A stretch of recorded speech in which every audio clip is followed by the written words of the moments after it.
guys, and welcome back to Echo. Now in this week's episode we're going to focus on the Gospel from the Sunday we've just had. Now in this Gospel it's the parable of the landowner. Now in this, the landowner obviously has a lot of land that needs working, so he needs workers, he needs farmers. So he goes out early in the morning and he finds some workers. And he sets them to work. Says that if you come to me at the end of the day, if you've done all these jobs, you'll get paid. Seems fair enough. Now he then goes out for the day, and halfway through the day, he finds some more people who are just out on the streets in the middle of town doing nothing. He says, why aren't you guys working today? And their answer is because no one will hire us. No one has hired us. We have no work to do.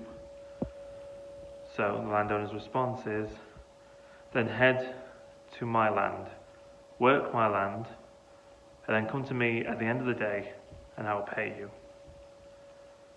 Now that sounds quite nice, doesn't it? Even though it's halfway through the day, he said, you know what, go and help with the work and I'll pay you at the end of the day for what you get done. Now the thing that no one expected, however, was that at the end of the day, the landowner paid the people who got there first of all. So those who had been there for maybe a couple of hours, he put them to the front of the queue to get paid. The ones who had been there all day were at the back. And he paid them. And when the people at the back got to the front, they realised they were being paid the exact same amount. Now just imagine for a second that you're at work for 6, 8, maybe 12 hours, and you get paid exactly the same amount that day as someone who had been there for an hour and had done not even nearly as much work as you did. And it seems really unfair, doesn't it? But actually, we've got to look at this from another angle.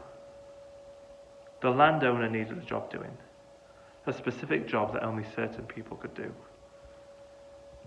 Now what he paid was actually just in gratitude. He said, I have a job doing and you are the people who can do it. He said, I'm going to give you a chance to let your talent shine, for you to earn your way. And that leads on a bit to what we're going to be talking about today, because this week is all about inclusion. That's our word of the week, is inclusion. Now the word inclusion just means to allow everyone a chance. It means that everyone's on equal footing, everyone is included, everyone is a part of it. And that's what the landowner did in this Sunday's Gospel. And the landowner is God to us. He gives everyone an opportunity. He gives us the opportunity to shine, to be the best we can be, to do the job that he set out for us. Now sometimes when we do the job we need to do, people will get jealous, people will get angry at us because of maybe that we just do it better, maybe we do it quicker, maybe we do it in a different way.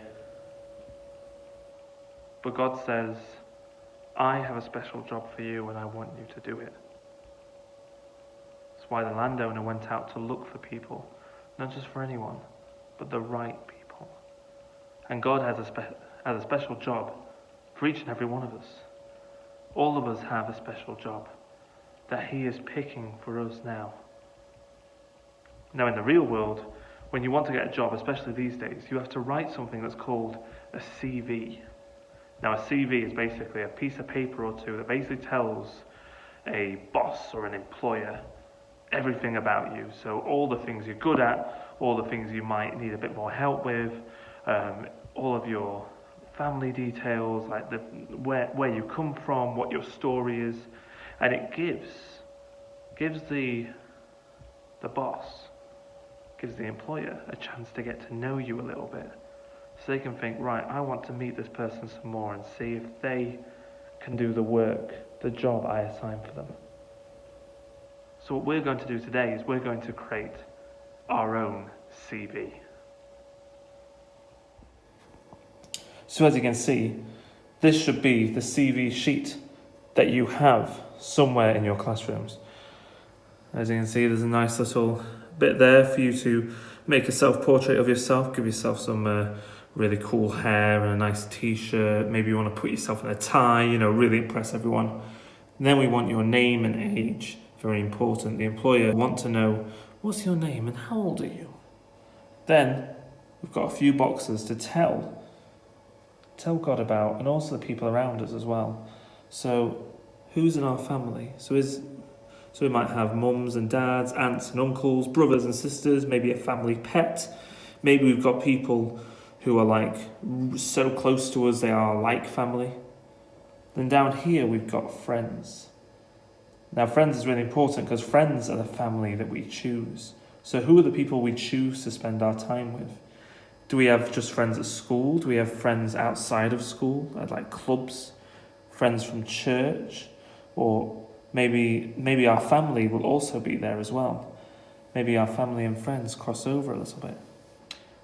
Then down here we have my school. So what are the things that your school has? What are your favourite things about school?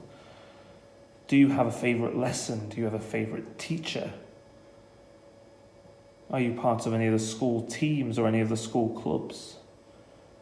So tell us a little bit about your school. Maybe you want to draw your school uniform so we know what it looks like. And then all the way over here, this big box here, plenty of room.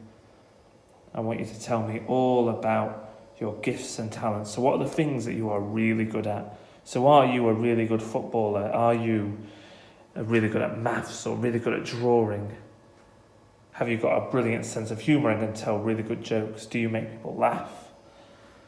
Are you really good at writing stories? Or are you really good at being a good friend and listening to people? So what we're going to do is we're going to fill in this CV, and then towards the end of the lesson, we're going to have a chance to share some of the things that are on our CV. Maybe we'll get a chance to share for the whole class. We might do it in little groups. But for now, let's write the best CV we can for God and the special job that He has for us.